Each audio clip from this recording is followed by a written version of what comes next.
What's up, everybody? This is another episode of XPlicit Materia, the podcast where a nerdy drummer talks to his friends, and apparently I have a lot more than I thought I did. So this is going to be, this might be a little chaotic, but we're gonna try to keep it on the rails as best as possible. Okay, we're gonna be diving deeper into Final Fantasy VII Remake because if you played the game, you know it requires a whole hell of a lot of discussion. And especially if you watched Sleepezi's videos, I mean, you're going to want to ask some questions. So today we have 5 people on the podcast, and I don't know where Dane is. I was going to start with Dane. Oh, there he is. And the reveal. There it is. Reveal. Dane Kinser, how are you doing, sir? Got to make an entrance, man. Good to see you. And then we have Justin Smith. Hello. And then we have Quentin Malone. Well, hey there. I love it. I love it. And then, of course, a man who needs no introduction, Mr. Sleepezi himself. How are you doing, sir? Doing great. So glad to be here. So exciting to sit back down with you guys and talk about this. So a quick like introduction to Sleepezi here. If you don't know who he is, he's made these fantastic, most extensive research theory videos on Final Fantasy VII Remake and the entire universe, and they're just amazing. And so we got together, we had a podcast together, and we've just been going down this freaking rabbit hole like crazy. And I'm bringing all these other people with me to join in this little journey. And but before we have questions for Sleepezi, basically. But before we go any further, I want to give a special congratulations to Quentin Malone, who finally finished Final Fantasy VII Remake the other day. Yeah. Oh man, this is It's an accomplishment. Yeah. Cheers. Did you enjoy it? Did you enjoy the game, Quentin? I very much so enjoyed the game. I have a ton of questions actually because I didn't know that you had just finished. So what did you think about that ending? It left a lot to unpack. It raised more questions than answers, but it definitely has me excited for part 2. Yeah, for sure. Quentin, have you played any of the other games in the compilation, like Crisis Core and Before Crisis and all that? I haven't. I've seen gameplay for it. I've never been through the complete story, so I'm not too well versed in Final Fantasy. Okay. I have played the original 7, but I never beat that one either. So I'm kind of behind a little bit. No, I was just curious because I'm in the same boat. Like I was a huge fan of 7 and a big fan of the remake. I never played Dirge of Cerberus and all of those games. So when I saw Sleepezi's videos, it was such, I don't know if I could say the word I want to say, but it was so far outside of my experience. It was really, really, really interesting. Yeah. I understand how deep it really went. Yeah, I binged all those videos. There was a lot there that I was previously unaware about. I said this before in the podcast I had with Sleepezi. Kind of this whole conversation about remake and the theory and all that stuff. It reminds me so much of the time when we watched Lost. When the first time that Lost was coming out and everyone was in the internet forums just trying to figure out what the hell was going on. I still have those same feelings watching Sleepezi's videos and going, "What? No way!" That thumb from. It's funny that we're doing this now. Do any of you guys watch the Netflix series Dark? No. Okay. I feel, just going to give a plug here, I feel like anybody who's into this sort of thing will enjoy that because it is based in a universe where time is cyclical and events keep repeating themselves. Ooh. Just throwing that out, that it was kind of coincidental that we're tackling this now, and the final season of it just came out a couple weeks ago, and I just finished it, and Now I'm questioning if my own reality has just been repeating forever, and Spoiler alert, it has been. how I need to break the cycle. Like, what do I need to fight right now to open up my own freedom? Anybody I was going to say, I do that already. Yeah. Maybe talk to Phil Collins, see what he's got to say about it. Maybe Peter Gabriel. Him and Bone Thugs are somewhere together. I don't know. Bone Thugs. They had that song. Take me That's home, one of the reasons, actually. somebody, Uncle Charlie. Oh, no. What was that about going off the rails, Shay? I'm sitting back and enjoying the ride now. This is great. I will say, after starting like this deep dive, I also had zero knowledge of the compilation.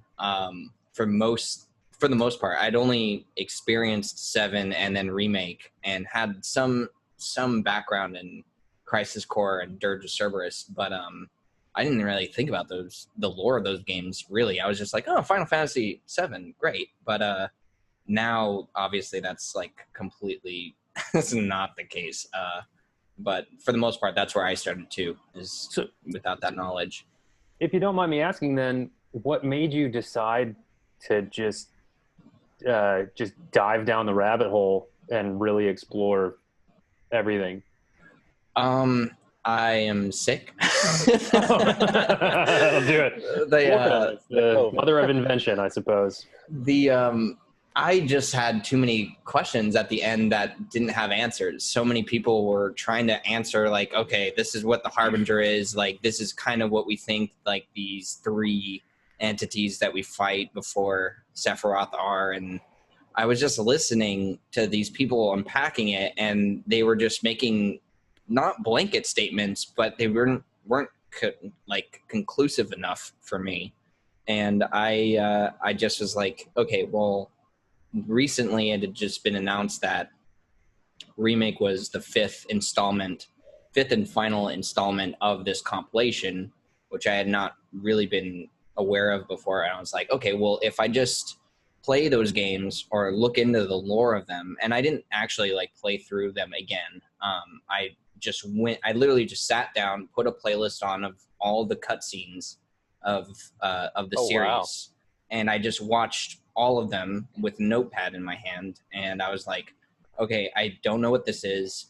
That needs to be answered. And then like by the end of it, like, and some like head scratching moments, like I'd come up with part 1, but and I had put part 1 in there, not really expecting to make like a whole series of videos either.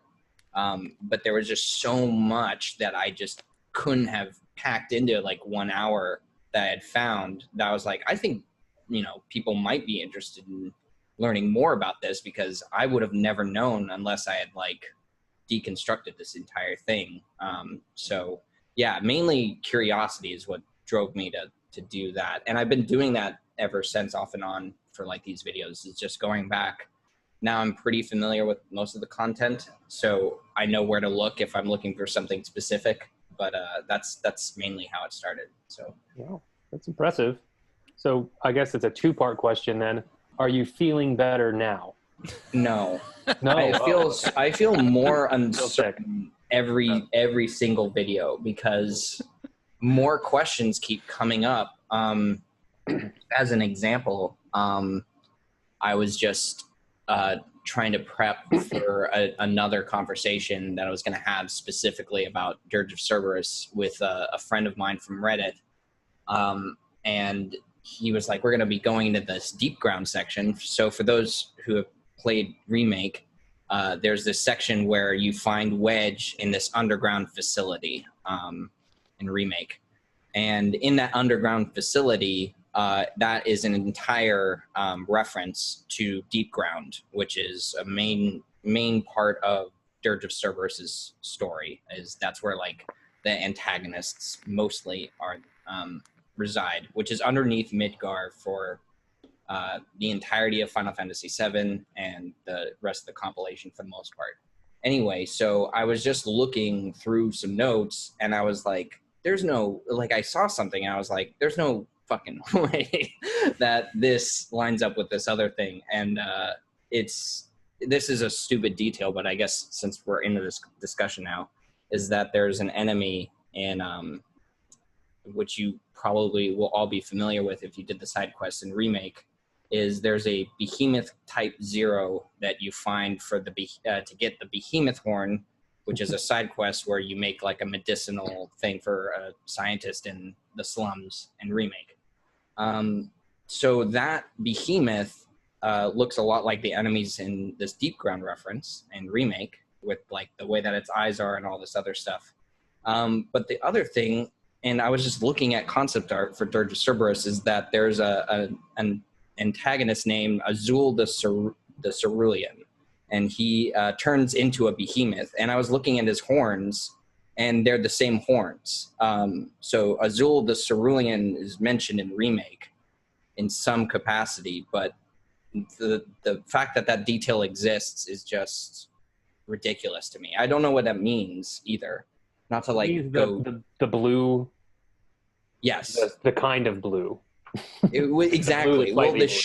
shape of the horn it's a behemoth horn, right? But Right. So I looked at all of the behemoths in Final Fantasy VII, and none of them have the same horn that these two behemoths have. So that's just another nod, so to speak, to Dirge of Cerberus, but it's a design choice. Right. But this is what drives me crazy is that I wasn't even looking for that. And now it's like, well, what does this even mean? And I couldn't tell you for the life of me what it does. So, yeah. I don't remember what the question was. I'm sorry. Just going on. Well, actually, since Justin's gone down the questions, Justin, do you have any other questions? Just knock you out real quick, and then we'll go. Go to Dane's, and then I feel like mine's. Should go round table. Yeah, I think maybe somebody else. They may piggyback. Okay, we can do that. Okay, I'll go since we'll just go in order here. I'll go. So, all right. So Phil, this is like a list of. So a lot of these are like yes or no questions because I just need things like cleared up in my brain. So feel free to just say yes, and then we'll move on. So summon materia are humans or creatures that were bathed in a bunch of Mako, just like soldiers, correct? Right. Okay. Genesis is now a weapon similar to the weapons that we fight in Final Fantasy VII, right? Yeah. So for the most part, yes. The distinguishing factor between like a summon and a weapon that the game clears up. So weapons are created by the will of the planet in the original Final Fantasy VII, where materia and also summoning materia seems to be a combination of the knowledge of the ancients, but injected with summons are these humans that are bathed in Mako that are like planted into these materia. So that seems to be more by like the Cetra hand than just the planet. So that's the only distinguishing factor is like, where did this come from? For the most part. So yes. So do you think it'd be possible if in Remake, if Genesis could somehow be involved with the weapons that we're going to see in, because in in the OG Final Fantasy VII, we fought all the weapons: Ruby weapon, Emerald weapon, Jade weapon, and it was like this big, huge freaking side quest that you honestly don't need to do, but everyone has, at least attempted to destroy the weapons. And it's such a big part of the game. Do you think it's possible that Genesis could, I don't know, be involved with the weapons and somehow in Remake? I think that it's likely. I think that for the most part, Genesis during the events of just the OG Final Fantasy VII, according to just the time and the place, is that at the end of Crisis Core, Genesis is taken to Midgard's Deep Ground. And he's asked if he wants to join Deep Ground by the head of like the rebellion of Deep Ground, and he says no. And then he just says, I'm gonna bounce. I'm gonna go into a deeper part of Midgar, and I'm just gonna go to sleep until somebody needs me. That being said, is that so during the events of Final Fantasy VII, Genesis is just sleeping right underneath all of the events going on. Okay. And in Dirge of Cerberus, the only reason he wakes up, and this is just developer talk in interviews, is that he wakes up in Dirge of Cerberus at the end in the secret cutscene because there's a crisis going on. So you would think that because of the events or the conclusions of Dirge of Cerberus end sort of happily, that there wouldn't be anything going on. But Genesis's awakening in that game signifies that there's something really bad that just happened, according to all of this. So whether or not, like, depending on how things go down in Remake, he could just very easily wake up way earlier than he was supposed to. And also, nobody is supposed to know that Deep Ground exists. So the fact that the game like creates this path in Remake for you to go explore this area, and the whispers don't stop you from doing that, I think it's more than likely that he'll either show up either during like the awakening of the weapons, or maybe even before that, depending on, because there's a lot of different places he can show up, but that I would say is a pretty likely place for him if he were to show up in the story. Okay. All right.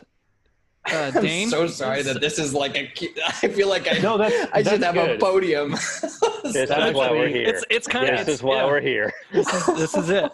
This is it. I'm telling you. I told you we have questions for you, bro. I guess you did. I was like, we were just like right before this, we were all like bouncing back and forth, and then I was like, all right, and now I have.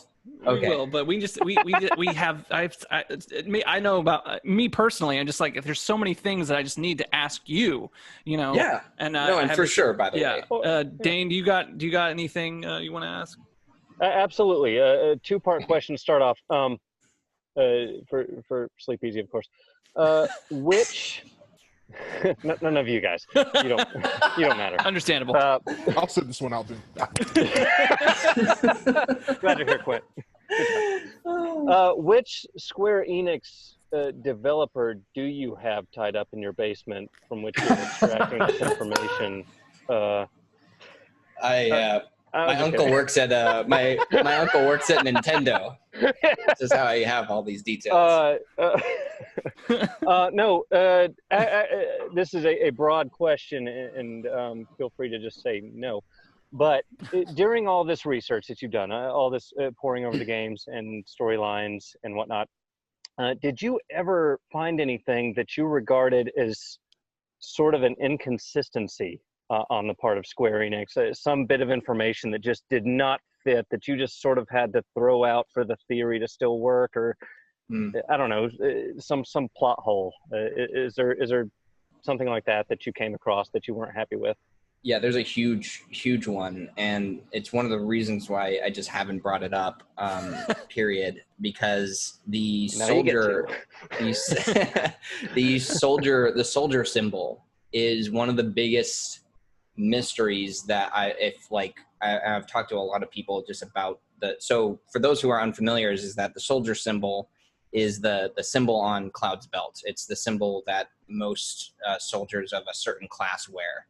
I think it's mainly like up from second or third. But that symbol was changed in Crisis Core. The symbol was actually very different before Crisis Core. Now, they changed it for Crisis Core, but in Dirge of Cerberus, which is a game that takes place after the events of Crisis Core, also depicts a part of the game or the timeline that is even before Crisis, where it's Vincent's training mode as a Turk. So for those who don't know, Vincent, before becoming this guy in a coffin and dark and mysterious, he was a Turk member who was assigned to watch over Gast and Hojo and Lucrezia during their sort of studies that were taking place in Shinra Manor, which you learn about in the original Final Fantasy VII. And in the training mode, you actually fight soldiers, and their belt has the symbol of not Crisis Core, but the original symbol. Now, what I like about the original symbol is it actually looks a lot like the symbols that you find that portray a lot of the churches in Final Fantasy VII, which would make the connection of soldiers being closer to summons, and therefore, you know, that just brings a whole other holy aspect to like what they represent. But because of the change that Crisis Core made, that is no longer a connection that can be made because of retconning / inconsistent depictions of it. And that gets even more confusing just because, as I noted Deep Ground earlier, Deep Ground also has its own symbol that is a variation of the soldier symbol, the original soldier symbol. So there's just all sorts of like confusion as soon as you walk into that subject. There are people who have actually dedicated like a huge amount of time of like mapping like this information, and they're way more educated on it. But that's for me where, yeah, I get a little fed up, and mainly why I haven't addressed it. But if there was consistency, there would be so many answers that come from it. So frustrating / interesting. So no, that's cool. Thank you. Well, it could be, man. It's so timeline weird. stuff. Is what you're bringing up. No, no. I mean, it's.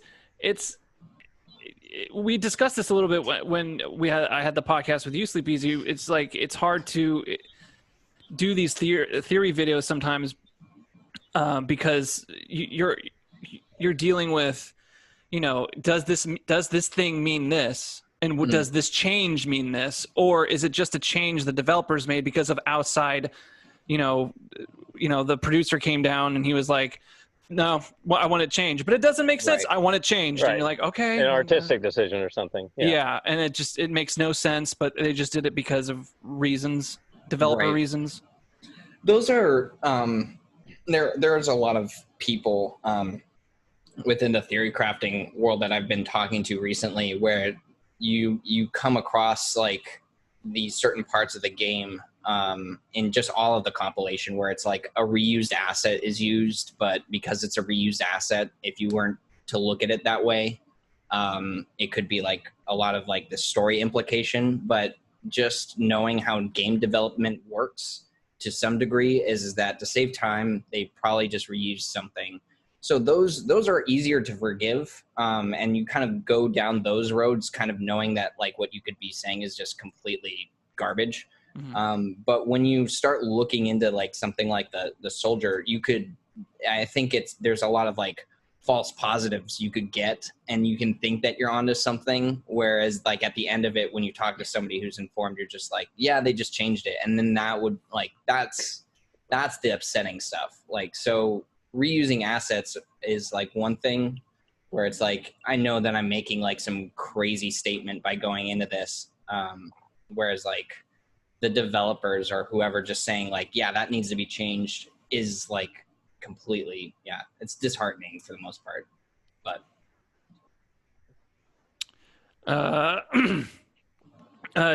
Justin, do you want to go into yours, or Q, do you have any? Maybe Quentin.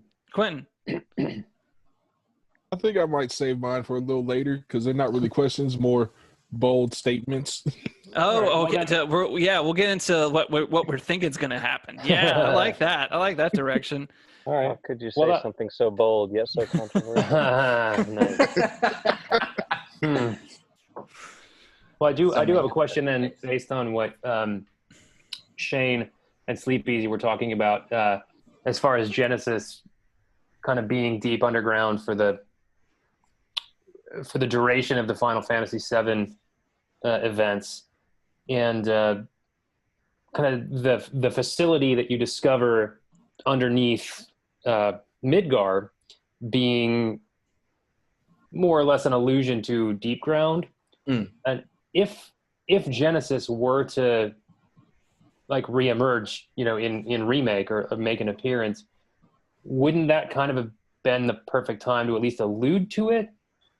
And did I miss an allusion to it? And if not, do you think it was purposeful to make it more impactful if Genesis makes an appearance later in the game?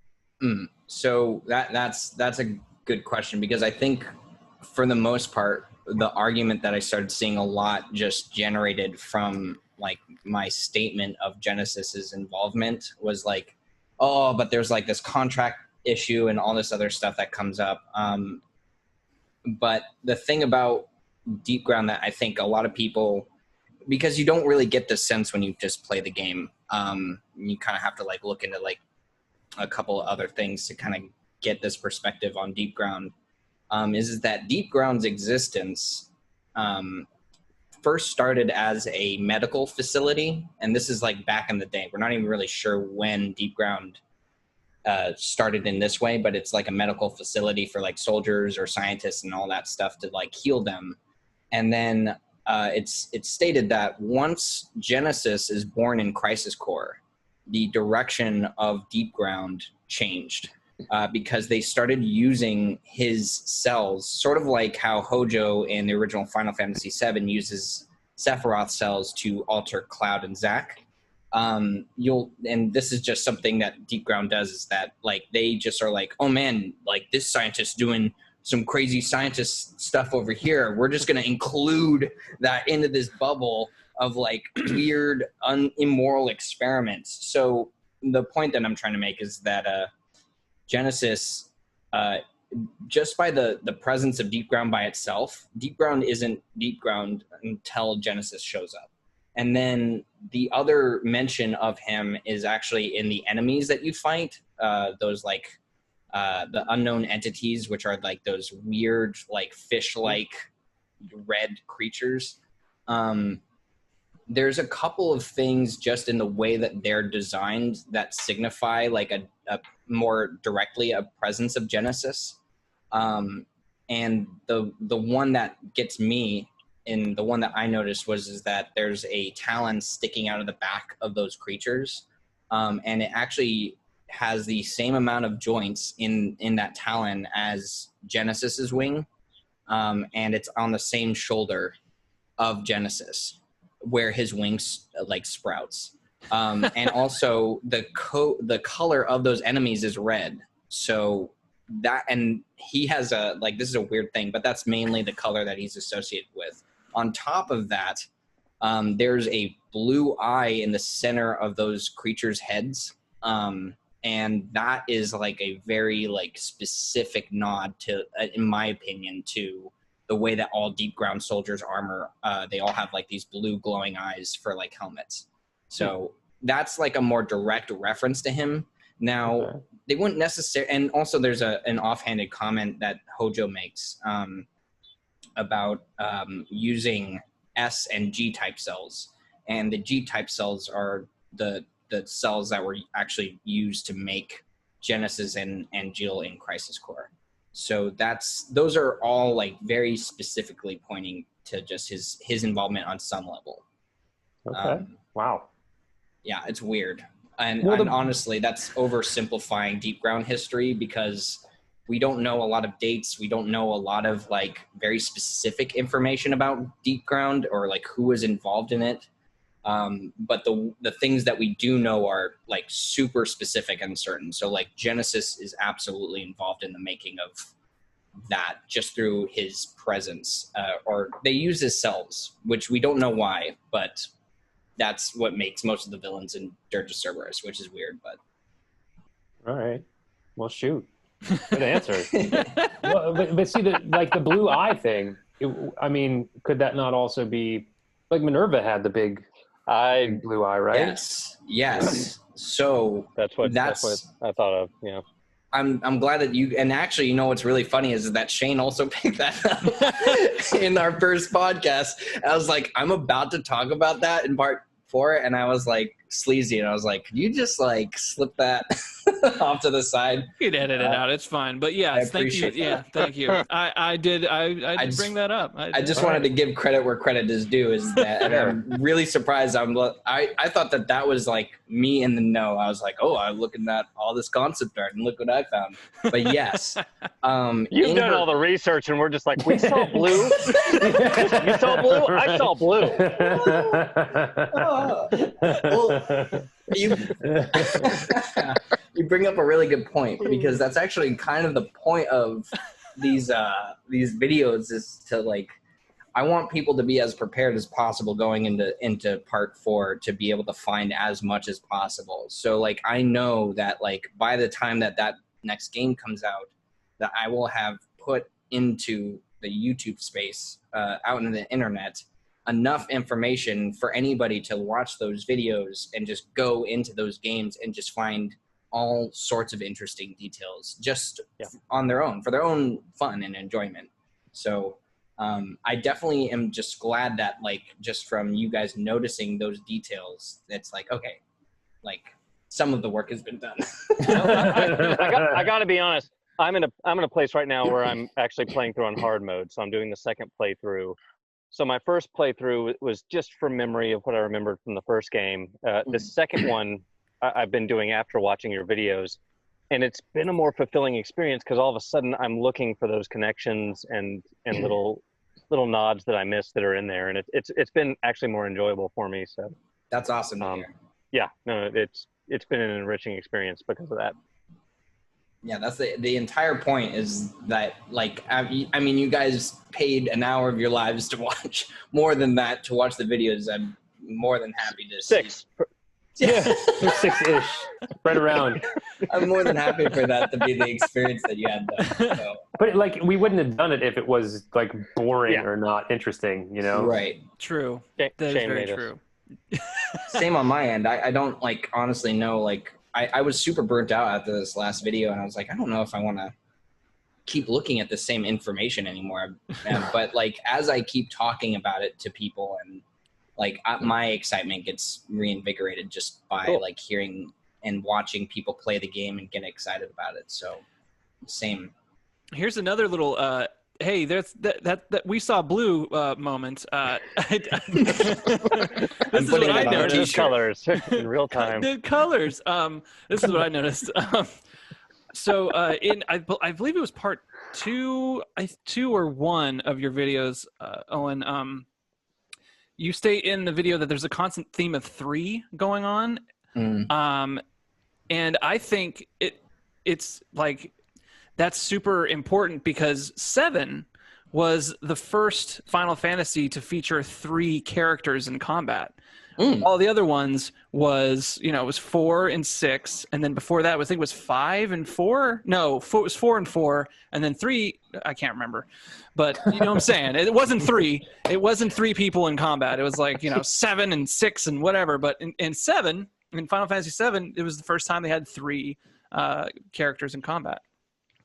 Yeah, I think in part 1, I make a claim that there's like this group or party that shows up in the story of Loveless. Loveless, right? Right. Yeah. Right. And you're better educated on those videos than I am now. Like, the fact that you brought them. When in doubt, Loveless. That's right. Honestly, super default. Keep saying it at random times. There's that book, and then I just found out that, like, just through research too, that because of a Japanese translation of the game, like a retranslation of dialogue, I have to go through the entire thing again and see like what else there is. But for the most part, to answer your question, Shane, the idea of a party of 3 is important. You see that in, as you mentioned, 7 original.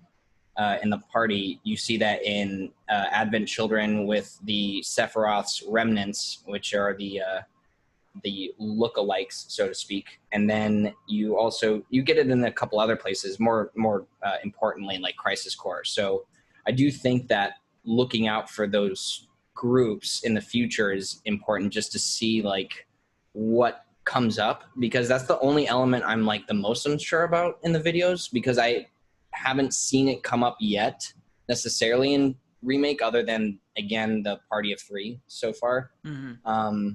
It'll be interesting, and that's definitely something that would probably be brought up if Genesis ever showed up. So 3 is important. Also, the number 6 is pretty important, because a lot of the depictions of like good entities so to speak, in quotations good, show up with that 6 wings. So like Omega has 6 wings on its design, and that's in Dirge of Cerberus. In Crisis Core, Minerva has 6 wings on her wheel, and then more importantly, Safer Sephiroth at the end of Final Fantasy VII has 6 white wings.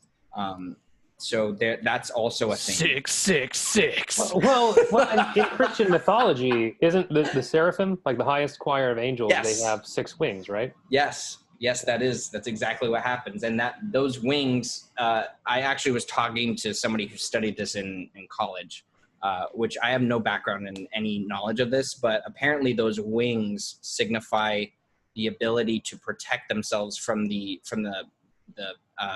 power of being close to Yahweh, or Jehovah, which is Similar strange to Genova. Yeah, Shane. Yeah. It's levels. See? Levels. No. Pretty much. That's exactly. So this is where you start getting into like, there's a lot of like religious reference in 7, and that's one of the biggest. Is just the name Sephiroth is an immediate connection to the Sephiroth. Which also, by the way, the depiction of the Sephiroth, I don't know if I'm pronouncing that properly. Are you trying to say seraphim? Yes, I think so. Yeah. Thank you. Oh, yes, the seraphim, yeah. The Seraphim, which also is a depiction, I guess, of a tree of life, which is also something that is equated to Yggdrasil in terms of like similar like religious lore, which Yggdrasil is a Norse mythology based concept. So yeah, and I try to stay far away from that stuff because I think it can. Part 3 is dedicated to Norse mythology, and I think for the most part I'm gonna make sure not to get too heavy into that because I think religious interpretation can get overly complicated. Not that that's not my business.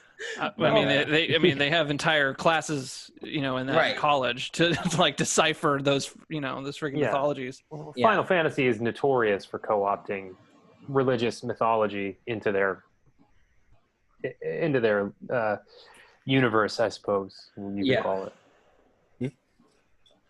Which mainly is why I've stayed because I know that of just Final Fantasy in general. I also know that there's like a lot of like cutting and pasting of different religion that kind of mixes together. So I think as much as I think direct references like the God of Damarang item and the Sephiroth name and Genova, whereas those are pretty direct, as well as Minerva, who also is a reference to a goddess.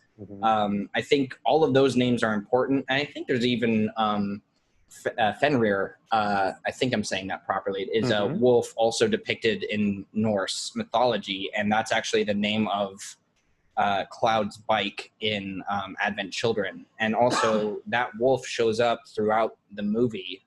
So there are like nods, very heavy nods, but I think at a certain point, looking into like how those events play out in the mythology or the religion, at some point has to be cut off. So as much as making those nods is important, or addressing them, I tend to just keep it at arm's length other than that. So that's fair. Dane, you got any more questions? Absolutely. Okay, go for it. God. This is a topic that seems to be hotly debated online, but I don't recall, let me put it that way, seeing in your videos, any theories regarding Sephiroth's 7 seconds remark? I felt like that one was so, and I didn't do this research myself, but a lot of what people have said to me is that they think that that's the time in which it takes Aerith to die.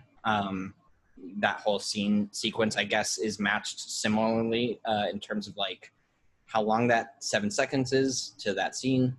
I do think that for the most part, what makes me wary of that particular line is I don't necessarily think, and this is my own opinion at this point, this is not like theory crafting at all, but I don't know why and this is an open conversation at this point, I don't know if making the decision to save Aerith is a good decision to make. I think it raises some interesting questions for the audience, but I don't see how it's going to be possible to make a game that stays true to the original by keeping her alive, since it seems like most of Seven's development after her death relies somewhat on her dying, but I could be wrong about that. Well, it's because for the whole thing of Seven, like, number one, she dies. What did we agree? She dies at like disc 1. And so for the whole game, she's apparently in the live stream, just like kind of fiddling around with everything. And like, Don't touch that. You know, hey, what are you doing? We're trying to save the world here. Just finagling with the live stream. Yeah, and so like, I don't know. That's it. That's my thoughts exactly. In my review, I was like saying the same thing. It's like I think she has to. You know. Otherwise, I can't think of another way to. Interestingly enough, I actually was watching Maximilian Dude's playthrough of Final Fantasy VII New Threat, the PC mod. Yeah. And there is an option to go either or. You can keep her alive if you want. I don't remember. I can't remember. I think I actually skipped that part, but I noticed that she is actually alive in your party and actually, converses with people. I can't remember exactly how they did it. I actually skipped that part too while watching the same playthrough, and I was like, man, I wish I knew like how they had, organized that decision to make that not as like crazy story wise. But I know that she has like, and even in the original game, if you mod it correctly to play out Aerith being able to be kept in the party, she actually has at least like 3 or 4 lines of dialogue that are unique to her, that she reacts to certain events even after her death. Really? I didn't know that. Yeah, it's strange, but obviously at some point they just, I guess, either wrote that with the intent of maybe her being around at that point during the story or something. It's just backlogged code or whatever. Yeah, pretty much. But just an interesting tidbit since we brought up her surviving. But I'm not, if they write it in a way where it's good. I do have a question for you about this, actually. And I have a counterpoint after. Okay. Well, sustained. Okay. Yeah, sure. I'll allow it. Yeah. Objection. Overruled.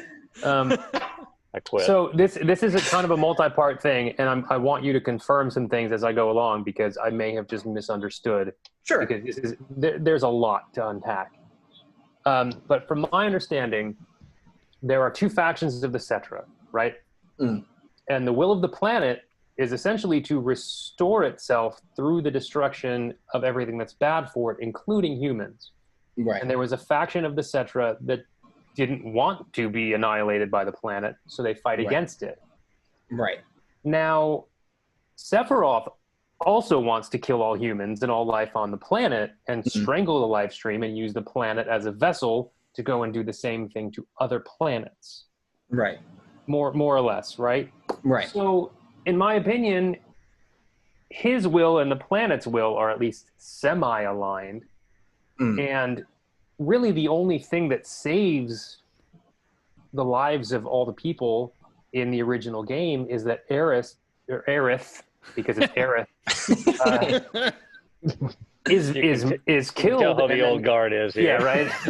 It's killed and then is basically hand delivered to the live stream to get to her holy materia to activate it and bring in this protection from Meteor. So really, did Sephiroth do humanity a favor by killing Aerith and giving her that direct line to the live stream? Like, if he were to keep her alive, would she still be able to implement the effects of the holy materia and stop Meteor from killing everything? Before you answer, I'm going to jump in and say that was actually going to be my point, was that if Sephiroth's goal here is to not have things repeat themselves as they have been, I don't see a motivation there for him to repeat the murder of Aerith, repeat his own actions that led to that inevitable outcome. Mm. And I completely agree. I think so. Yeah.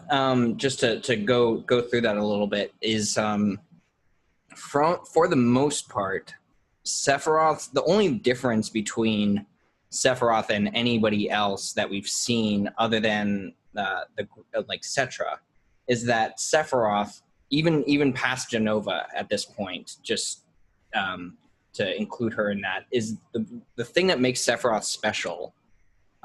Is that he is able to retain his will even inside of the live stream, which is unheard of outside of Cetra. But even Cetra over time actually like lose themselves to the live stream little by little. There's actually a really great reference to that in just the original 7, and it's more of an elaborated concept, it seems, like in the books prior to Advent Children, where in the Temple of the Ancients, there are these like bearded like spiritual bodies of the Cetra, but Aerith makes mention in that scene where it's like, oh, these guys don't like, these are their spiritual bodies. So those spiritual bodies are very similar to those that we see in On the Way to the Smile, where they're just there, but they don't remember who they are. They're kind of just there to act in some level of function.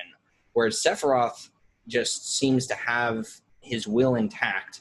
Now, you could associate Cloud into that, because one of the reasons that Sephiroth is even able to do this in On the Way to a Smile and how he shows up in Advent Children is that he links himself to Cloud's memories. So as long as Cloud is alive and knows who Sephiroth is alive, which is one of the reasons why there's a lot of debate at the end of Remake and why Sephiroth is trying to align himself with Cloud. But to get to this point where you're saying that they're very similar, the planet and Sephiroth, the only difference of their objective is that it seems like what Sephiroth wants to do is become like a unified thing, like a singular, rather than how the planet operates, where it's a constant recycling of the souls, all souls of the life stream. So when you die, you go back, and then you're reincarnated into whatever it is that the planet sort of deems that you should be. Whereas Sephiroth wants all of these souls to only be used for the power of his own will, his own creation. So that kind of makes it easier to distinguish what necessarily makes him such a villain in the story. As far as how we end up to where we do in Remake and his goal there is that I do completely agree that Aerith, for the most part, is involved in some level with Sephiroth failing. But if you look at the events after original OG, one of the things that Sephiroth uses to his advantage is that the life stream, once it's outside of the planet and going to stop Meteor, is that Sephiroth spreads his will, his virus, his own cells into Geostigma onto everybody in the planet. So not only at that point does it become almost impossible to kill or eliminate the impression that Sephiroth has made on the planet, he now has not just a spiritual connection to the life stream, he now has a physical presence on the planet. So you could kind of look at it both ways at that point, where it's like maybe Aerith using the live stream was in his favor to some degree, or you could say the opposite, which is kind of what you're implying, is that maybe that wasn't to his benefit. Maybe that timeline isn't necessarily as beneficial to him as we might have thought. On a similar vein to what you're talking about, Justin, and actually this was actually one of my questions too, is that so like the balance of the planet requires the does it require the eradication of all life on Earth for like a reset? Is that right? To maintain the balance? I think for the most part, the way that I do want to make this clear is that these two groups of Cetra widely are are theoretical. So the only depictions that we see of two different groups of Cetra are from the Aerith painting, where it's like, okay, I just followed the lines that, you know, they're creating these two separate groups. But there's never any statement in any Ultimania that separates the Cetra. The only thing that we know is that there are groups of Cetra on the planet that don't necessarily all live together. They're like kind of spread out throughout the planet. So for instance, like the Cetra that go to the northern crater, as the story goes, when the calamity happens and Genovis shows up, is that that's just one group of Cetra that were just happened to be around that area at the time that went to go see what happened. There are several Cetra like kind of stated to be throughout all over the planet, and even then, that's not 100% clear. So I know that it came off strong in the video that I was making that as like more of a fact, but mainly that's theoretical. So I do want to clear that up as well. All right. Well, if that theory is correct, and that you know, because they even like kind of allude to it, like, you know, there was that conversation like at the end of Final Fantasy VII, 500 years later, life on Earth is gone, even though Holy was summoned and stuff like that. So they say like the real ending of Final Fantasy VII is actually a bad ending, right? Yeah. So if the theory of like the reset requires the eradication of all life on the planet, and that all the antagonists, oh, but look, we got a new party member. Hey. Shane, give him an introduction. This is, who Can is you this? bring him off frame and then into frame?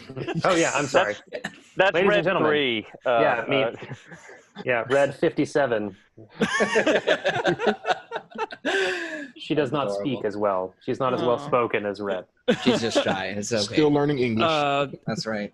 Okay, where was I? Oh yeah, so if Sorry. every antagonist, Sephiroth, Vegito, right? Vegito? Fajito? Fajito. I was like, Vegeta? I was thinking the same thing. I was like, oh shit.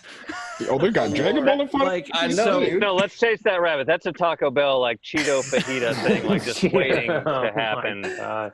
Hey, pitch that idea. Make yourself a millionaire. That's All right, we're getting there, baby. Somebody's looking to sign that deal. oh my gosh. Nothing but Taco Bell commercials on this video, man. When you do the YouTube Give us the thing. sponsorship, please. Sponsorship, that Red Bull gives you wings, you know, Yes. that thing. I've been meaning Wing. to Photoshop that, by the way. Wing. You'll be Dude, seeing it. wing. Red Bull gives you wing. Or else 6 wings. Red Or Bull gives 6 you wings? 6 wings. Yeah. There you go. Oh shit. What was I talking about? Yeah. So Sorry, that okay. just, that went so far. Red. I'm so sorry. It's I totally love fine. it. Every antagonist is like they receive like the knowledge of the planet. They get the powers of the life stream, and all of a sudden they're like, oh, I need to, you know, this is what kill all life on the planet, whatever. Especially from Fajito, he's like, oh, I understand now, I get it. So if that's the conclusion Fajito comes to, isn't it possible that's the same conclusion that Aerith has gotten in the live stream, and basically decides to go with Sephiroth to defy fate in Remake? That's a good question, and I was actually thinking about this yesterday, because something that Aerith specifies clearly to the party in her vague sort of way is in the scene where you're Clear, in her but room. Yeah, clear but vague, because in for the most part she's trying to be as indirect as possible, but she makes it very clear to the party that why she's doing what she's doing is not only for the benefit of the planet, but she wants it to be the benefit of the party as well. So unlike maybe whatever timeline that Aerith is seeing, is she's adjusting it so that maybe not everybody on the planet dies. Like maybe she's not signed up for the thing that she initially thought she was signing up for. Wow. And one of the things that comes up when you look at Final Fantasy VII is that for the most part, Aerith is kind of being led by a feeling. She's not as clairvoyant as she is in Remake. So if you look at these two Aeriths, which could just very well just easily be the same thing, other than the knowledge of what's going on, is that I think that the Aerith from OG probably would have made the same decision that Aerith would have made in Remake if she had the full picture. So the reason why Aerith ends up at the water altar, for instance, is because she's like, I have this feeling I'm being drawn to it. Whereas this new Aerith is like, oh, I know you, you're Cloud, you're Red 13, Sephiroth is bad, Jenova is like the source of everything. She's way too aware. So that being said, is that I think whatever this loss of faith that she has in terms of the direction that the live stream wants her to go in is most likely for the benefit of the people that she cares about, rather than like necessarily just for the planet. So the thing about Fajito is that he learns about the planet and he's like, oh man, this was my destiny all along. And Genesis is the same way, where it's like, oh, this is kind of my destiny all along, is to like kill everybody. And it's like, I think Aerith, being the person that she is, realizes maybe that's what she's destined to become, is one of these puppets to the live stream. And she's like, I'm not for that because I want to save my friends. Thus the reasoning why she actually will willingly sacrifice herself this time around. Right. Yeah, something of the sort. Whatever decision she is going to consciously make is most likely going to be for the benefit of giving Cloud and the party a chance of surviving whatever it is that's coming around the corner, rather than as an informed decision. Well, now we don't know, because now it looks like she doesn't know anything anymore. Anything that she saw in the future is gone, which is something that really bothered me and is bothering me more now, because Afalna in original Final Fantasy VII says that that she can't hear the planet as well as she could before, is that things have changed, is that, and that's for a number of reasons, is that, you know, you have companies like Shinra siphoning Mako, and the planet is getting weaker and weaker. So she can't clearly hear the voice of the planet. But for Aerith to just have this knowledge and then immediately lose it is, for me, signifying maybe not only is that because of her connection to knowledge, maybe through the Whispers, because as we know from the end, it seems like, and it's stated in the Ultimania, that they're torn apart, that the Whispers have been torn apart, which probably is why we're getting like this whole multiverse situation. But it could be that she's connected, her connection to the planet is gone. So maybe, and this is just the theory, that maybe the planet doesn't want her to keep making these decisions and would rather not include her in this sort of foresight ability that maybe they were hoping that she would follow through with. And now that it seems like she's not, maybe they see her more as a threat than like an asset. So. Well, she could regain... maybe that could be like a story writing thing, you know, and maybe the reason, okay, we need to have Aerith be like the Aerith, you know, in the original Final Fantasy VII, just like for writing purposes, and to keep the story like Final Fantasy VII, like they, you know, because they don't want to piss off the fans too much with some, you know, because if she did have knowledge of everything, it would be a completely different Aerith that we would not be used to. Right. Which is kind of the complaint of, you know, who people who play the original Final Fantasy VII, then they play Remake and they go, why does she know things? Like she's not acting like, you know, she acts like Aerith, true, but she's well, like you said, a lot more clairvoyant in what's going on, and that's not what happens in the original Final Fantasy VII. So maybe they start off with part 2 that she's like exactly same Aerith, but then as they get to the ancient temple, that's when she starts to like acting all clairvoyant again. And that's when she realizes she's going to have like this internal struggle, and it's going to be all great in HD and, you know, PS5 graphics and stuff, and very dramatic. and, and then she's going to have this, you know, decision on her hands. Like, you know, either I can, you know, go this route and sacrifice myself to save the planet for the good of the planet and the good of my friends, or, you know, not do that, and we're into brand new territory, which I don't think the fans would enjoy very much. Maybe not. she gets murdered, but not by Sephiroth, but a Tonberry. Perfect. Okay. Oh god. The chef's knife. So the whole time they didn't even realize it was right behind them the whole time. We love what you're doing, Nomura, but we really want the Tonberry ending. We really want this angle.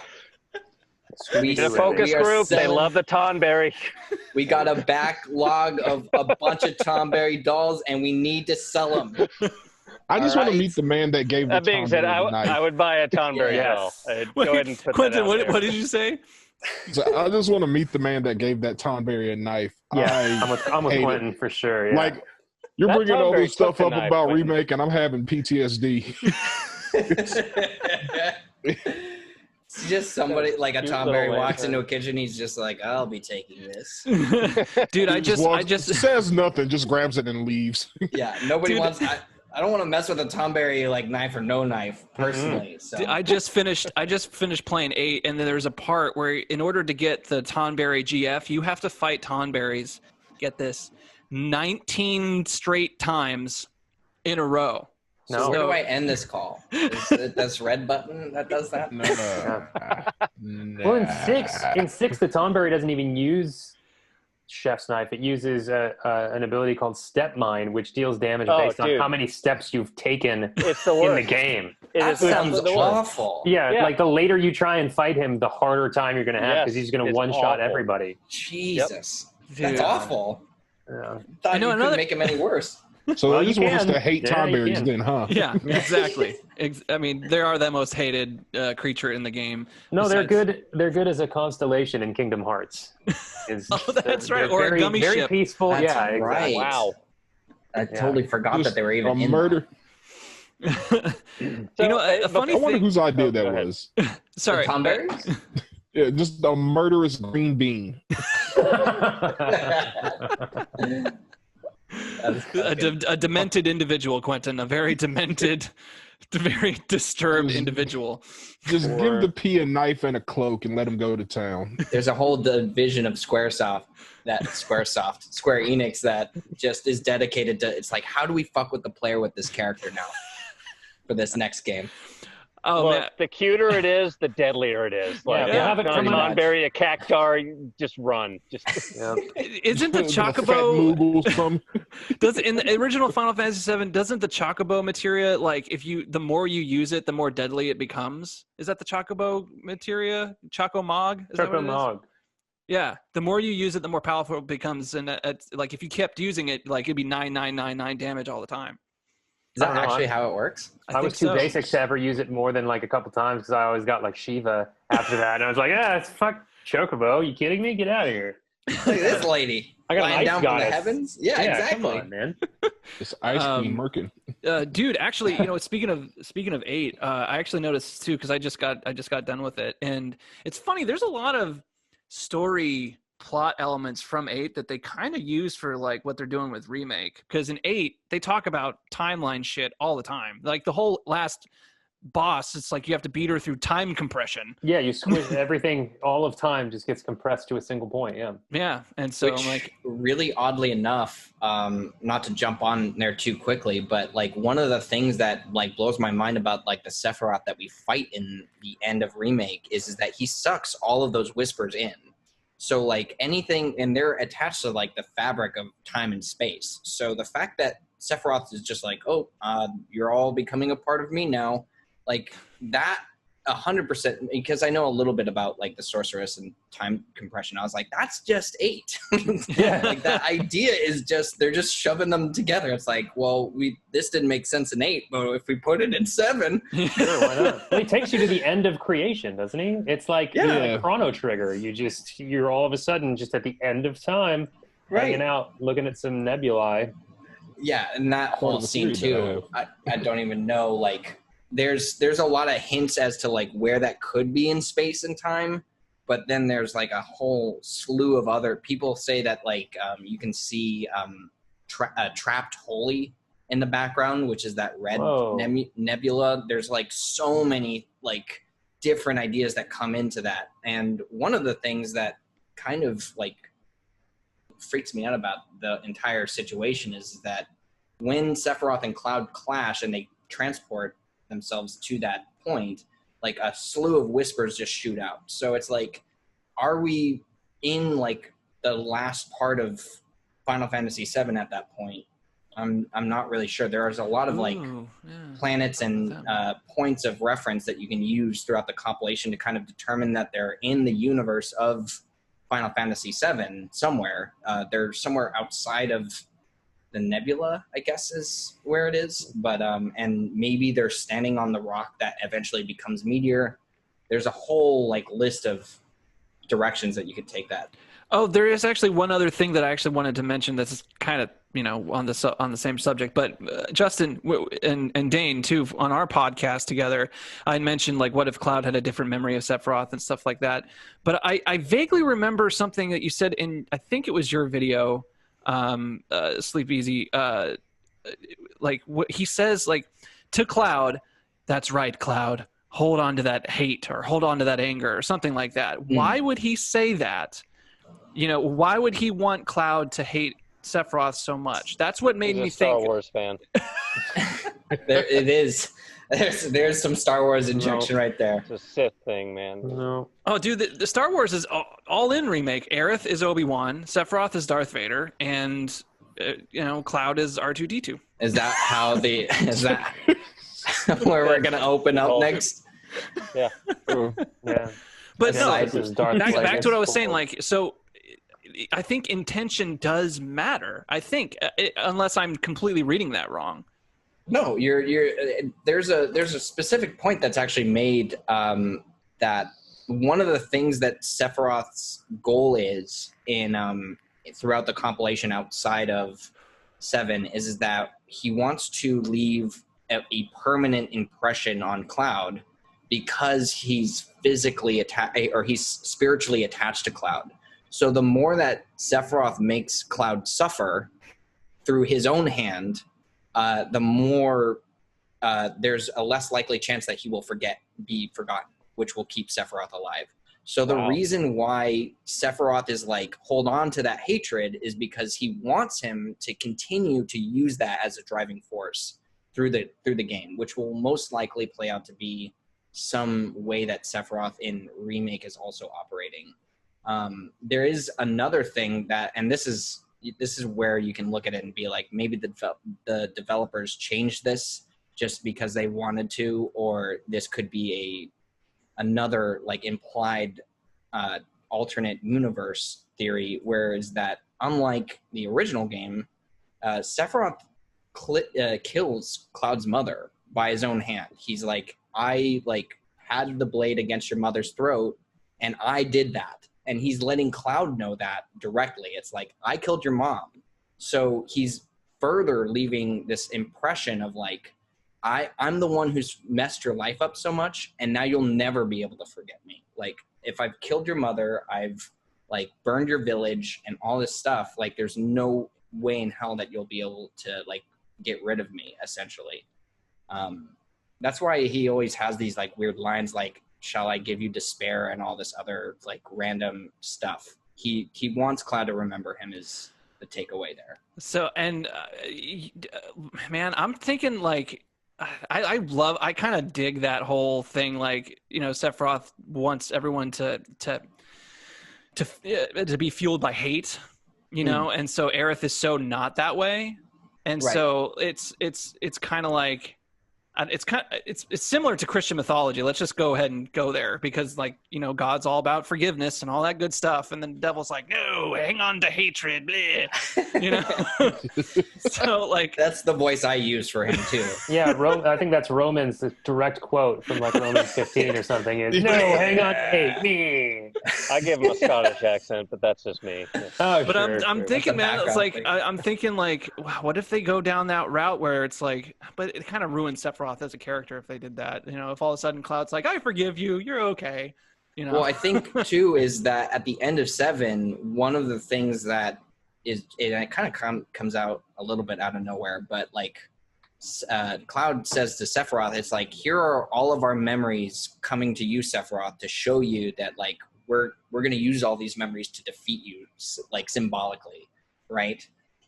Which is odd that and also just throughout the game, hatred is a driving force of many of the characters in Remake. So like Tifa starts to hate Shinra, and you see this physically, like as a motif, is that they grip their fists, which is, I know is like an anime cliche, but like Barrett punching the wall. Yeah, right, exactly. Like how they grip their hands, and then like Barrett says to Tifa directly, it's like, you got to hold on to that hatred and use that as a weapon against Shinra. That's like one of his like offhanded comments. Hate or like any negative emotion, I think, is mainly the driving force that Sephiroth is trying to push them towards. But what's eventually interesting, you can kill them with love and kindness and compassion. No, but actually what's interesting, when you get to the Shinra building, I forgot to mention this when we were talking Sleepezi, like when you get to the Shinra building, Tifa has the realization that, oh, when they get to the freaking enemy building, they're there. This is the whole reason why they're there. They get there and they realize, oh, they're just people here, just doing their jobs. They're not as evil as I thought they were. Right. You know? She even says something like that. And Barrett says something to kind of contradict her opinion, which is starting to kind of paint this like division of how dedicated they are, right? So Tifa recognizes this humanity within like the machine, right? Is that Shinra has employees, they're just trying to live their lives, but Barrett's like, if you contribute to this in any capacity, you're no better than anybody else. Like, you're no better than like Shinra or anything like that. Like, so Barrett, and we know Barrett's backstory just going into this, that he has been burned by Shinra so bad in the past, and like what that has just done to shape him. Like, he's already sold on the idea of just like leveling this entire, establishment. Whereas Tifa hasn't gone through it just like him, but she's starting to learn just through the actions of like Jesse and Biggs and Wedge, seemingly getting crushed by this plate. Like, she's developing those same feelings in a certain capacity. So, but it's not black and white, which is another line that gets brought up a lot, is that there's some gray middle ground here that has yet to be explored or will be explored in future installments. Yeah. Sleepezi, did you have questions for us? I think you had mentioned that earlier. How are we doing so far, guys? Great, man. Great. Informative. Yeah, I wanted to know, outside of, and this is a random question, but I wanted to know what your guys' favorite moment from 7 was, and what moment you guys were most excited to see show up in Remake. Because I have a couple of them for myself, but like you guys being like Final Fantasy fans in general, I was like, I might want to know that. Man, I could say for sure the one I'm looking forward to is the golden saucer scene where you go on a date, specifically with Aerith, because it's so, like, the first time I saw it, I was like, oh, cool, all right, it's part of the game. This is nice. The music's nice. There's fireworks. It's a cool ambiance. The second time I played through it, knowing like what would happen, it's still like I still can't get through it. I know the music by heart. Like I've oh man, it just, everything about that scene was so impactful for me, because it was this game came out in 97, right? 97. So yeah. I don't want to date myself here, but I was 14 years old. So that was like, I was very impressionable, and that was kind of a formative time, and it just hit me so hard. I loved everything about it. That's awesome.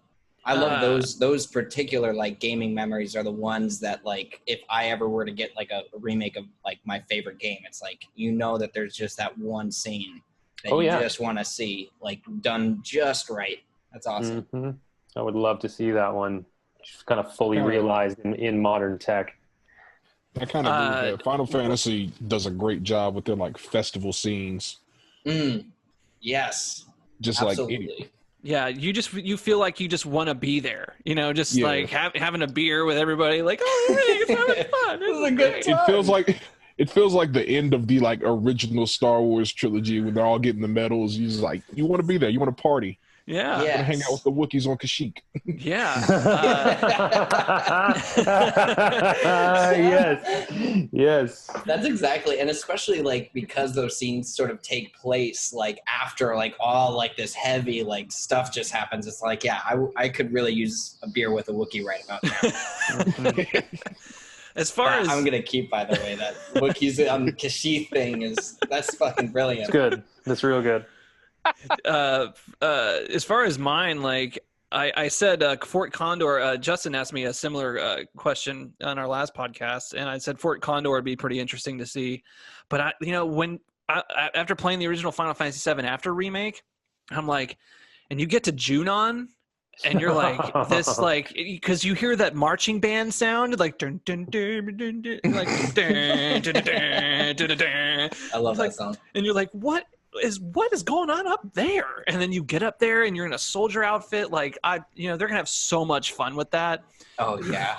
That actually, now, like, I didn't even think about that scene. I'm like, in my head, I'm like, that's gotta. And you gotta follow along, and that, and if you, depending on how well you do, like, just the voiceover, of that from the broadcasters are gonna be like, what is this guy doing? Yeah, I wonder if you'll still be able to get a grenade as a reward from Heidegger. He's like, if you do a crap job, he sends you a grenade. If it's open world, you could just toss it. Yeah, toss it in the crowd. Awesome. Yeah. I just leave it on the shore for when Sapphire Weapon Perfect. Exactly. comes up. Dane, what about you? Man, I'm excited to see the new representation of the weapons. Mm-hmm. That scene when they all come out of the crater and whatnot is that's in the memory pretty good. Yeah. Also, very very excited to meet Sid.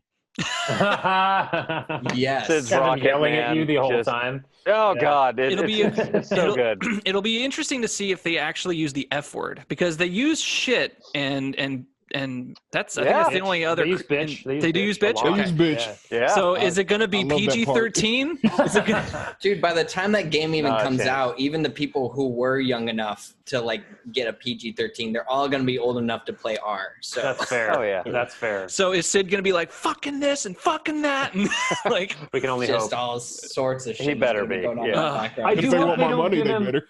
I hope they don't give him the redneck accent. Like in Advent Children, he sounded like he was kind of maybe from Alabama or something. I'm like, man, that's how I pictured him. I pictured him totally like some like like a hick. super redneck dude. No. Oh yeah, super redneck. Give him full redneck like Sid from Final Fantasy 15. It's pronounced Sid. Sid. Sid. Like, I want first moment howdy. It's 1.5 syllables. Tips his hat. Tell you what, sure would like to pilot that Gale Nicka. Mighty large sword you got on your back. Oh man, that's something. Have you seen my horse? To be ranch? fair, I feel like that's already been filled by Sam. That's Like, true. what the hell? Yeah. Hey, you never have too much. And maybe We have there a random character from like Austin. Like, Dude, I thought he was Sam Elliott for a second there. I thought it was legit Sam I Elliott, wish. and I'm like, Is it I not? had to look it up. No, it's not. It's not. I looked it up. It's Oh. not freaking Sam Elliott. Because if I it just was, assumed it was. because if it was, I'd have been like, this game is the most incredible game. That if they got Oh, no, Sam no. Elliott, Yeah. I've seen do like Tombstone Sam, enough. but that's It ain't more him. Yeah. big business Yeah. country than deep South country. Yeah, right. Well, sometimes Like he's going to you try reach to the sell me bar. his oil field. Sam's real mad. He's got to take the Confederate flag off of his Chocobo train. I was just picturing him doing like I'll all be the damned if I lines support from that star. with Q, the Big Lebowski, you know. Q, what about you, dude? Nothing too particular. Like, I never really got too far into the original Final Fantasy. So the world's my oyster at this point. Just I'm ready for whatever. I love kinda that. in the same Beautiful. boat. Yeah. Yeah, that's cool. So Sleepezi, you said you're about the same. Yeah, I think what I find myself doing, especially now, is that like as I'm researching stuff, like I'll think about like I was talking about I can't remember the name of this enemy, even though I was just saying it like 100 times yesterday. The Zolom, the Zolom Midgar fight. Zolom, yeah. Yes, the Yeah. Zolom like scene. I'm like, I want this dimly lidded. I want this to be in a swamp. I want this game to scare the shit out of me for like 20 minutes about a giant snake like just slithering through this area. And just like thinking about like just the smallest things like that could just be super impactful. So I hate to use this answer, but like the weapons is a good one. I'm definitely excited for that too. But in general, just seeing what they can do with all of it it's a big task, but For sure. I'm excited for all of it. Man, I just think I didn't even really consider the weapons thing, but like the scene with a diamond weapon coming up onto the shore and blasting into, man, I can't wait for that. I'm going to be dead by then. I'll be like 100 years old by the time that comes out. We're all going to try and make it there. Yeah. They're actually never going to get there. The next game is going to be Final Fantasy VII Remake. Oh, And they just keep. Yeah. Well, they'll do the remake too. They're going to really emphasize this cycle thing, and we're never getting past this. No, they'll do remake 2. The characters will all be fairies for some reason, and then like it'll gotta wait for the next game to figure out. So why are They're they just all gonna skip fairies? all the way to Final Fantasy 16 remake. Right. They leave this one half finished, and they're like, "We're going to the next one." In Zelda fashion, the sequel is going to be a side scroller that has no basis. Oh God. Man, actually, Dane and I were having a conversation yesterday or the day before, and I didn't know this, but there are so many Final Fantasy releases that Final Fantasy X is actually the 20th Final Fantasy release. Are you serious? We were doing this. Yes. Yeah. That's nuts. I couldn't believe it. Damn. Could not believe it. And that was, what, 2001? I mean, by the time this we had to is include done, like Mystic Quest and stuff like that in the lineup. Yeah, but like all the releases. It was all there. Yeah. by the time that this is over, probably Final Fantasy VII will be bigger than just the original franchise. Like the franchise, yeah. Yeah, I mean, you're gonna get maybe like DLC and stuff like that on the side, but if they decide to like remake any of these games or like, oh God. Man, and I'd now be that they know surprised. how much money they just made. Yeah. You know what's I'd be great? surprised, though. You know what's great about Final Fantasy VII Remake? I just thought about this the other day. It's like, I think, or I was reminded of the comment that someone had made during the Easy Allies podcast, where someone had said, "This feels like Final Fantasy again," and I was like, "Oh, okay, that's so true." Like when you're playing Final Fantasy VII Remake, you feel like you're back in the days of the original PlayStation, where you had 7, you had 8, you had 9, you had 10. Like, those games all felt like they were made by the same company. And then like 12 came out, and 12 was good, but it's not like it didn't feel like, that era, And then when you're playing 7 again, you're like, you feel like you're back in that era. And I think that's just what Square Enix really needed to get them back into like, okay, this is what people really like about, Final Fantasy games, is like this sort of thing. So hopefully they can build off of that for 16 and understand like where, what beats that, their fans really go for. Yeah, kind of touching base a little bit. And that I think was like a big relief for most people with this one coming in. It's like, oh, now this is the type of Final Fantasy that I like. It's the same reason that 9 was the way that it was too, right? It was mainly like a callback. By the way, I downloaded that, and that's like the one that I'm like gunning for after. Dude, You're gonna love it. I just did it for the first time about 6 months ago, and you're gonna have a blast. You're gonna fucking love it. Yeah, I'm so excited. Okay, It's so just many like beautiful elements to that one. as soon as I run out of breath on 7, that's exactly where I'm going next. Yeah. Oh man. Well, I think it's tough for a company to pinpoint like exactly what their fan base wants when you have a franchise that spans coming up on 40 years now. Yeah. The first Final Fantasy was released in the 80s Don't for say NES. Yeah. So Stop. Just stop now. to like, who's to say what's real Final Fantasy. If Final Fantasy 15 is your first Final Fantasy, then that's Final Fantasy to you, and that's what you love about Final Fantasy. Good point. Actually, it kind of reminds me of like bands. You know, Yeah, a band for sure. a band will come out with their first record ever, and it's amazing, and you freaking love it. Metallica. I'm gonna go Metallica. Sure. You know, Love their earlier stuff. I love their earlier stuff. Nah, Right? there you Exactly. go. And then they come out with Is Saint Lars Anger. still on that?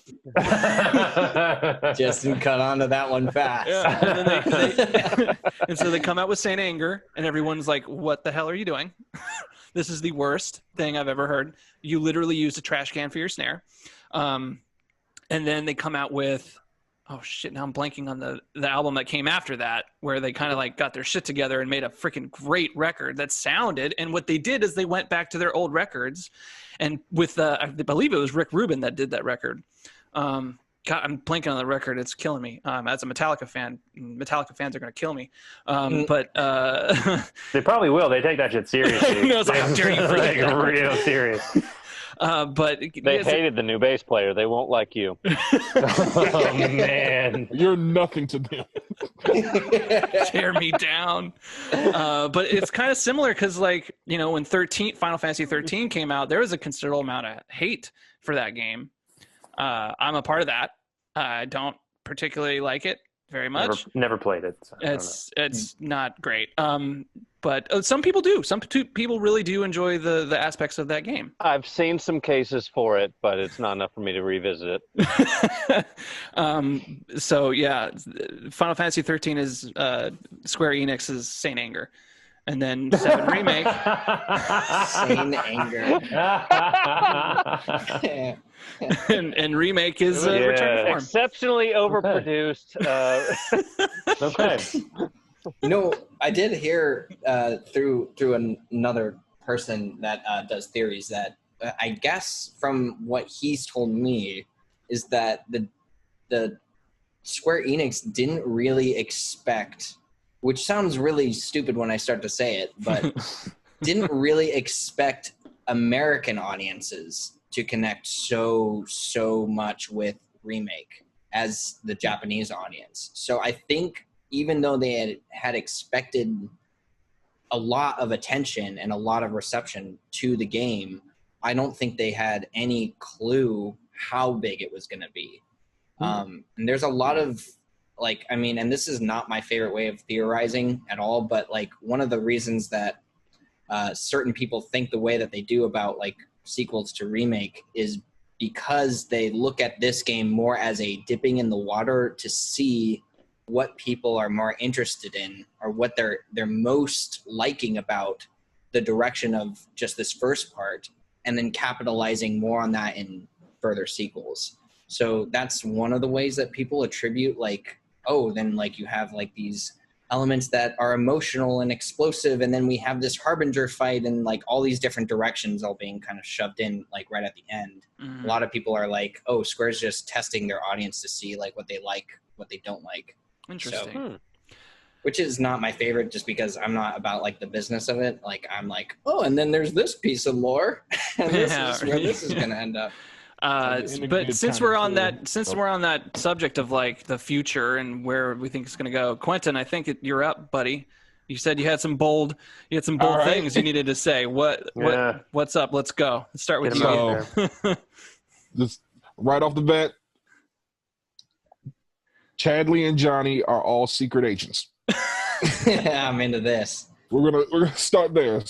I'm gonna go into that if you want to go into that. Actually. We did. He specifically says he's an But agent. Johnny, we did not. That's true. Johnny is underplayed. So Chadley, I'm not too sure if he would be Avalanche or Mutai or some other, but no one would. If you hated Shinra, you wouldn't just like work for them just to undermine them. There has to be something bigger at play. There's a whole lot more stakes there. Well, Sleepezi, I don't know if you know this, but I never got to that part because I never did the Chadley VR missions after I beat the game. But apparently, if you beat all the VR missions after you beat the game originally and do the second VR missions at the Shinra building, you get to learn a little bit more about Chadley. And apparently, he is a robot. Made by Hojo, which is really, really strange. And I actually have a lot to say about it because your question, Quentin, actually is something that I've been starting to think about recently, is that, and this is another lore dump, but, and I'm not too sure about Johnny, by the way, because I always thought it was really weird that Johnny's parents and, like, there was this whole thing about him. He also shows up in the compilation, too, here and there. He shows up in On the Way to a Smile, which is the precursor story to Advent Children. He actually starts his own bar that is a play on Seventh Heaven, even though there's already a Seventh Heaven bar that Tifa runs, but it's like Tifa's like heaven or whatever, some weird thing. Anyway, Chadley is a curious case because what you find out by looking into Crisis Core lore is that the VR segment of all Final Fantasy VII like depictions run off of a very specific materia. So all of the illusions, the fights, anything that you see depicted in any of those are actually coming from one materia that they use and functioning with like the technology that they developed around it. So the fact that Chadley becomes aware of anything outside of, just him being a robot is really, really strange. And then on top of that, one of the things that initially kicks off the story, the events of Dirge of Cerberus, is that there is a network in Dirge of Cerberus that connects right as the game is starting, which kick off the events. But that network has a couple of things going on in it. First of all, it's this Hojo uploads his consciousness to it at some point. There are characters that can access that. It's like the internet. I'm just going to say the internet. So they can access the internet through their own telepathic abilities. So there's actually characters in Dirge of Cerberus that can like access it like Acetra does to the live stream, which there's a lot of parallels going on there. But one of the things I wanted to bring up specifically is that in 7 and most likely in Remake, that network is up. It gets destroyed during Meteor Fall and then rebuilt after Meteor Fall sometime later, like 2 years after. So it's interesting with Chadley because he's like, oh, I'm just going to go roam the world now. I'm like, are you using that network from Dirge of Cerberus to do that? Or are you just like, what do you run on? Like, he's just a complete like mystery to me. And also his white hair bothers me. There's no evidence to say anything else, but that bothers me. You can't have a white-haired kid and then a Sephiroth walking around either. Like, you can't make those connections. Well, at least the VR stuff isn't all purple, like all of his equipment doesn't glow all purple, Do you see what they're doing? Get my shining stick out. Yeah, exactly. Hey, he does affect the VR thing, the VR segment, remember? Like when you guys walk in, he does come in out of nowhere and he starts shutting things down and shows the party. The other thing too, now that I'm thinking about it, I'm not ready for any of this. Yeah, me neither. There's actually one of the characters from Dirge of Cerberus that is the main villain, and his name is Vice. He also has white hair, and actually one of his abilities is to access this internet inherently. So now maybe what we're seeing is a child version of him. Don't ask me how that works, because that's where the thought pretty much ends. So Sephiroth clone or internet baby. Who knows? He's Rufus has white hair. He's a little Zuckerberg. Yeah, he's a little Zuckerberg. He came with built-in Wi-Fi. Yeah, Dane's facial expression just said it all. All right, there. That was... Q. Do you have anything? Is there more to that, Q? So, you've been waiting this whole video and dropped that on us. Jeez. What'd you say? That's heavy. It's real heavy. And the Johnny thing, I fully believe he is a secret agent of Avalanche. Because it seems all the moments that you get between him in Remake always come before something that Shinra does or that Shinra is connected to. Like when you first see him, it's when he's being taken away by the Shinra agents because they suspect he knows where Avalanche is. And then You know what's really strange about that is I just watched that scene before we started that podcast, and I also was like, why the fuck does his ID like work like that? Like his ID is used by Jesse at some point or something, and I was like, why does Johnny's ID work like that? Huh. Maybe that's just something that I missed, but there's actually a lot of really, really strange changes. Like this isn't a notable change that you would just pick up on, and I completely missed it until recently, is that for the most part in the original, Avalanche only exists with Barrett in the original OG of Final Fantasy VII. He's like the last group of Avalanche that we know of. And in Before Crisis, we learned that Avalanche has a much bigger history, right? But at the end of Before Crisis, all of the leaders of Avalanche are dead or gone or just like living another life. Like they're not involved. So the strange thing when you get to Remake is that Remake has established now in its lore that Avalanche HQ exists. There is a bigger group of Avalanche out there in the world of Final Fantasy VII Remake, and there's a lot of internal debate like among like other theorists right now as to why that is, and some think that they're going to be retelling the story of Before Crisis during the events of Remake to like give that like I guess game, since it's a mobile game that you can no longer play, like another chance to kind of get the spotlight.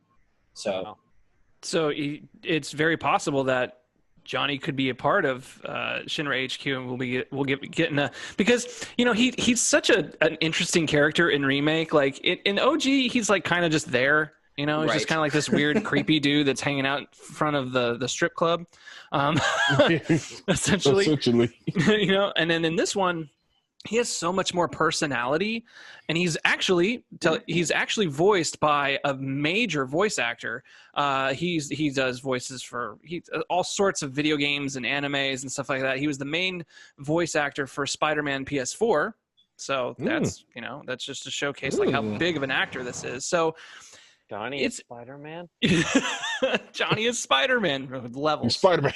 The levels. Need more pictures of Spider-Man. So it's entire, like Q, you might be onto something there. Like, he's going to come back in a major way. The biggest thing that kind of led me to this like conclusion was the wall market section of the game. How like I feel like the reason that Tifa was there is because something Johnny did in the background to tip it off.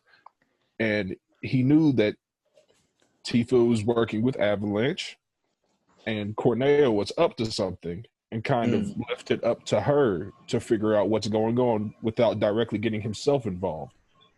And then just him happened to run into Cloud and Aerith, that's just icing on the cake. And he acts like an idiot. He acts like an idiot, but it very well could be just a facade. Like he's acting like an idiot because he wants to throw them off the scent. Yeah, because you run into him as soon as you leave from Corneo's palace to talk to the trio, and then whenever you go to talk to the trio, he's at each and every single spot of that. And I'm actually writing in my notes that I have to now look at every single Johnny scene just to confirm what you're saying, because it's just like, not that there's not like 11 other more important things. I'm like, is Johnny? But that's the thing about that is that Avalanche, any involvement in Avalanche at this point in the game is actually huge information. Like anything that we can glean from that perspective. Because of Before Crisis, right? It's because of Before Crisis, and just because at this point this is just a new element to Remake. There's no Avalanche outside of Barrett after Before Crisis. So in the compilation, like in Advent Children or anything like that, there's the only real like interesting tidbit of Avalanche is that you do meet Wedge's sister in Dirge of Cerberus, which is a really, really strange thing that comes out of completely nowhere. Like it's just, you're at the end of the game and you're infiltrating Shinra, and one of the WRO agents, which is a group that has assembled to essentially like protect the planet, but more officially that's run by Reeve at this point in the timeline. But you're infiltrating, and she's just one of the agents, and she's like, my brother like did this, this, and this, and you're like, that's fucking Wedge, like that she's talking about. She doesn't reference him by name, but it's heavily implied that that's who it is. Now, if you look at Remake, and this is a fun tidbit, is that Wedge is known to be in the Ultimania of Remake to be like the man who is able to talk to conflicting groups. And it's not specified what those groups are, but what it kind of implies is that the relationship that Barrett's group of Avalanche has is not very well associated with the main group of Avalanche. You see that kind of conflict, it's like you're not supposed to be here when you're fighting Roach and infiltrating that Shinra part of to get like the new detonating bombs or the whatever. other cell shows up and whatnot. Yeah. Right. And they're just like grilling them. And then Wedge calls in a favor for him to get to Shinra HQ in the last little bit of that of the game. So when you like Rufus shows up, or when you show up in Aerith's room, Wedge appears on the TV and he's like, "Hey guys," and it's like he hitched a ride with Shinra.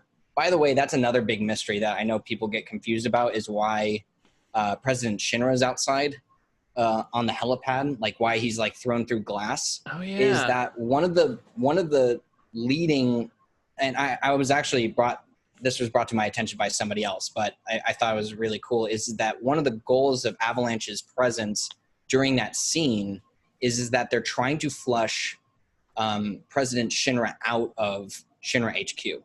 So one of the things as to why he's outside is probably because he was pushed out there by Avalanche members. Now, and not Sephiroth. Not Sephiroth. Now, here's the thing that you learned from Before Crisis, is that Rufus Shinra is actually a double agent for Avalanche.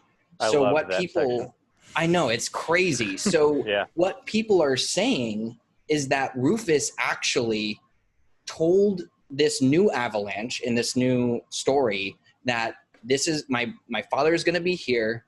Like, you guys are going to infiltrate Shinra HQ and you're going to lead him out. And I want to personally kill him myself, which is like moments later. That's when Rufus Shinra shows up, which is after like the quickening and all this other stuff. The other thing to note that's kind of crazy. I'm actually lost my thought. Yeah, it's hard to keep track of all this. But yeah, people think that Rufus Shinra is involved to that degree. And that, it was that Mayor Domino isn't surprised that you guys show up. And he thinks that you're actually there to give President Shinra his comeuppance. So that aligns perfectly with the reason that Avalanche HQ is involved in the Shinra destruction at that point, is because that's their mission. So Domino, being an Avalanche insider, is already tipped off to this. But then you say, no, we're just here to rescue a friend. And he's like, that's not, okay, I guess you can do that. But that's not what he was given information-wise. So just coincidentally, what happens is that Avalanche and your party are both planning to infiltrate Shinra at the same time, for the reason of getting Shinra. For Avalanche. I wonder if that's a function of the Whispers trying to make sure that the timeline goes as planned. Right, and there's a lot of weird stuff that, when you start talking about Whispers during that entire thing, is that they're not trying to help Shinra at that point. So him being out there is just completely, who knows? So you're saying Rufus wanted to take over Shinra for Avalanche, or he was working with Avalanche to overthrow his father? Because in the original game, when you meet him, he comes in on the helicopter or whatever, and you fight him. He says, "My old man tried to rule the world through like money and power," and he says, "I'm going to do it through fear." Right. Like there was no altruism, there was no environmentalism whatsoever. What you kind of figure out from the goings on in Before Crisis is that what Rufus is mainly trying to do in working with Avalanche is he just wants his father dead, and he wants to assume power over Shinra. But rather than just relying on, his natural death, he actually supplies Avalanche with everything they need to combat Shinra. So he's giving their science department all of like the same equipment that Hojo has, and they're able to like develop soldiers and all this other stuff that is also just like a crazy side story. But soldiers, wow. Yeah, Guys, sorry, go for it. I'm sorry. I hate to do this, but I gotta get going here. All right. We just hit on such a good one too. Like, gosh dang it, I don't want to leave. Yeah, There's a lot. We've been talking One about. last thing I gotta say is Sephiroth is not evil. I don't believe that. How dare you just bring that up right now? Dude, Gotta go. Sephiroth's not evil. Bye. Had a good time. Better bye, guys. Bye. He was never the main villain in my opinion, even in the original. But no, you're absolutely onto something. A lot of people are bringing that up on the forums. It's like, you know, there's this. It's entirely possible that, and there's a couple videos on YouTube too that I haven't watched, but I'm assuming that they're going down this sort of thing of Sephiroth is not the real bad guy, and in fact, this whole remake is exactly what Sephiroth is remaking his destiny. Yes. Because Sephiroth, before he realizes who he is and how he's a big experiment and he goes all nutty and crazy, wacky Sephiroth. The sad clown Sephiroth. Clown Sephiroth. Sit over Hey, there. kids. Old drunk Uncle he Seth. was a decent human being, right. At least when you meet him in the original Final Fantasy VII in Zack's, memories, he's a decent guy. And in Crisis Core, he's a decent guy. He's just like, doing his job, being the hero and all that stuff. And it's not until he, goes insane and then jumps into the live stream with Jenova, and then Jenova gets a hold of him, gets her tentacles inside of his brain. And then he's like, evil Joker Sephiroth. I don't know. Thank God you said brain. I was so scared. I was like, where is this going? That's in the fanfic. Yeah, exactly. That's the backup plan if these videos. I don't remember this Final Fantasy game. You're going to get a lot of subscribers, not the right kind. Not the ones that we want. Oh my God! But the whole reason I bring that point up is because there seems to be a recurring theme between like each faction in the game of this black and white. Like some people see Avalanche as good, others see them as evil. Some people see Shinra as good, others see them as evil. And I feel like it's less who's bad or good, more each faction and person has their own individual goal that they're reaching toward. Right. It's the gray area. I mean, Sleepezi and I, we discussed that a little bit on the last podcast we did where, he started bringing up the Cetra and then his last video where he really gets into it is like, hey, look, we all thought that Cetra was just like these, essentially like spiritual, good people that, all about the planet. But then in Sleepezy's last video, he's like, there was good Cetra and bad Cetra. Like there was like, they weren't, Speaking of black and white, yes. Yeah, exactly. So yeah, dude, like there's so much to discuss and I wish we could do this all night, guys, but we can't. That's so unfortunate that you brought that up right then. I know. I want to talk about this endlessly. I will say that just to finish that thought off, I have never been convinced of that argument until you phrased it the way that you did, just by lining it up with the other factions. So yeah. I'm not okay with that happening, but I see the argument now that you've made it. Yeah, the way I kind of came to that conclusion is honestly because of Game of Thrones, how another very satisfying ending show from Oh no. Oh no. But yeah, the whole they're going to shit the bed in their last installment. Yeah, right. Just the whole recurring thing of that show is that nobody's a good person. They're just each person has their ambitions. And the only way that we can really find out is we can find Tetsuya Nomura's bookshelf, and if it's got Game of Thrones in there, we know. Yeah, I've been on about books recently. Weird George R.R. Martin little Easter eggs in the Final Fantasy series. I'll see you in Elden Ring. You just gotta wait for that fight other some game. Dragons. That's right. Is Barrett Jamie? God. All right.